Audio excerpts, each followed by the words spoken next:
পশ্চিম ইউরোপের শিল্প সমৃদ্ধ প্রাচীন সভ্যতার দেশ ইতালি। কর্মসংস্থান, শিক্ষা ও ব্যবসায়িক কারণে দেশটিতে প্রায় 2.5 লাখেরও বেশি বাংলাদেশি বসবাস করেন। ইতালিতে জুন মাস থেকে 3 মাস বন্ধ থাকে শিক্ষা প্রতিষ্ঠান।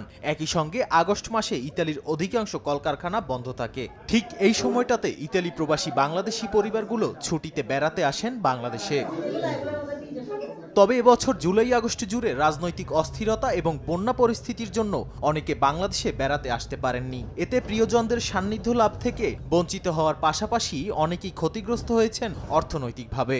জুলাই আগস্টে বাংলাদেশের সবাই আমরা যাই, স্কুল কলেজ এবং কি কাজের জায়গা বন্ধ থাকে ওই সময়, যার কারণে এই বছর আমরা কেউ যেতে পারি নাই বাংলাদেশের পরিস্থিতির কারণে। জুলাই আগস্টেই আমরা দেশে যাওয়ার জন্য প্রস্তুতি গ্রহণ করেছিলাম, টিকিটও কেটেছিলাম, কিন্তু তৎকালীন পরিস্থিতি, আপনার রাজনীতি প্লাস বন্যার কারণে আমাদের টিকিট ক্যান্সেল করতে হয়েছে।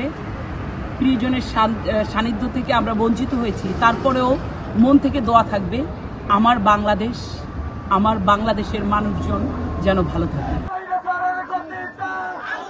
গ্রীষ্মের ছুটিতে দেশে আসতে না পারলেও বৈষম্য বিরোধী ছাত্র আন্দোলনের পক্ষে ইতালির রাজপথে নেমেছিলেন হাজার হাজার প্রবাসী বাংলাদেশি। নতুন সরকারের হাত ধরে শান্তিপূর্ণ, নিরাপদ, স্থিতিশীল ও বিকাশমান বাংলাদেশের স্বপ্ন দেখেন ইতালি প্রবাসীরা। সময় সংবাদ, ইতালি।